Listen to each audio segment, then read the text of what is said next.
예, 조금 전 우리 모두 같이 묵념을 올렸지만 오늘은 오송 지하차도 참사 2주기입니다. 다시 한번 희생자들의 명복을 빕니다.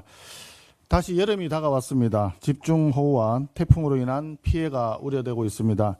정부와 지자체는 인명과 재산 피해가 발생하지 않도록 위험지역 점검과 관리에 만전을 기해 주실 것을 다시 한번 말씀드립니다. 소위 슈퍼위크라고 하는 인사청문회 기간입니다. 어제 이재명 대통령이 5급 사무관 신규 임용 공무원들에 대해서 이런 말을 했다고 합니다. 정말 치열하게 제 삶을 관리해왔다. 공직자는 청렴해야 한다. 맞는 말입니다. 치열, 청렴 꼭 기억해야 합니다. 그런데 대통령에 대한 부분은 국민들께서 판단할 거라고 봅니다. 이번 정권에서 장관 후보자들이 자기 삶을 정말 치열하게 관리해온 청렴한 공직자인지 여부에 대해서는 대단히 의문스럽습니다. 강선우 여가부 장관 후보자가 이런 말을 3년 전에 했습니다. 공감, 부끄러움, 수치심 같은 감정은 부모로부터 배운다.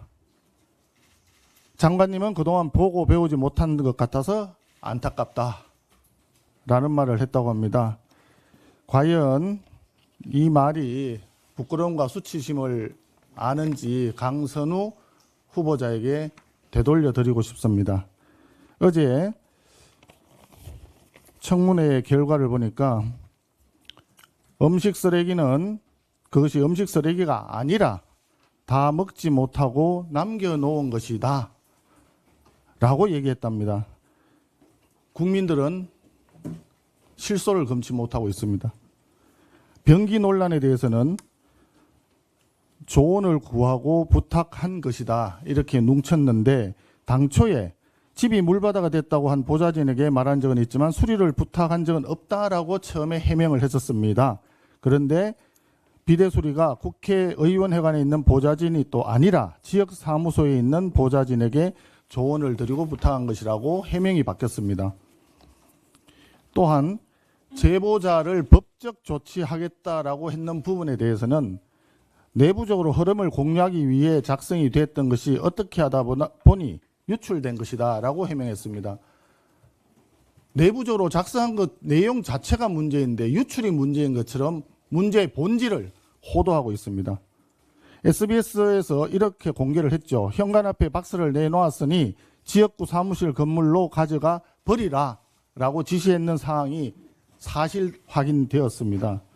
이쯤 되면 본인이 알아서 거취를 판단해야 될 것으로 생각합니다. 정동영 장관 후보자는 생계형 호구지책으로 생활비 마련을 위해서 가족이 태양광에 투자했다라고 밝혔습니다. 국민 상식에 전혀 맞지 않습니다. 누가 어떤 국민이 생계형 호구지책으로 태양광 발전소를 구입해서 운영을 한다는 말입니까? 문재인 정부가 5년 동안 여의도 17배 면적의 산림을 베어서 전 국토를 태양광 패널로 뒤덮었던 진짜 목적이 결국 좌파 운동권 인사들의 재테크였다는 시중에 한간의 소문이 사실이었음을 정동영 후보 토로했는 것밖에 되지 않습니다. 오늘 인사청문회가 열리는 권오을 보훈부 장관 후보자는 국회의원으로서 경북도청 이전 정보를 얻어서 공개적인 장소에서 수차례 절대 땅을 팔지 말라라고 얘기를 했다고 합니다. 내부 정보를 유출시켜서 알박기 부동산 투기를 조장했다고밖에 볼 수 없습니다. 이진숙 교육부 장관 후보자, 교수들로 구성된 검증단에서 발표한 내용을 보니 무려 13개의 논문이 표준율 20%를 넘는다고 합니다. 대학 교수라는 호칭조차도 아깝습니다. 이진숙 후보자는 본인이 표절한 제자들의 논문을 두고서 자기가 제1저자라고 주장하고 있습니다. 이 해명이 맞다면 석사학위, 박사학위 논문을 쓴 제자들 논문은 전부 무효이고 그 학위는 다 무효가 되는 것입니다. 본인이 살겠다고 제자를 팔아넘기는 서성 있을 수가 없습니다. 인사청문회에 임하는 집권 여당의 행태에 대해서도 한 말씀 드리겠습니다. 더불어민주당은 인사청문회 첫날부터 절대다수 의석을 힘으로 정인 채택을 원천 차단하고 있습니다. 17명의 인사청문회에서 정인이 딱 2사람뿐입니다. 유사상 유례 없이 김민석 총리 때 정인도 없고 참고인도 없고 자료도 없는 맹탕 청문회를 만들더니 이제 장관 청문회조차 완전히 와해시키고 있습니다. 그저 국민 앞에서 검정을 회피하고 하루만 뭉개면 그만이다라고 하는 검은 속내가 드러나 보입니다. 심지어 과방위에서는 위원장이 나서서 청문회 파행을 유도했습니다. 개의도 하지 않은 회의를 독단적으로 산회하면서 회의장을 박차고 나갔습니다. 여가위에서도 더불어민주당 의원들이 피켓을 시비 걸면서 청문회 파행을 유도했습니다.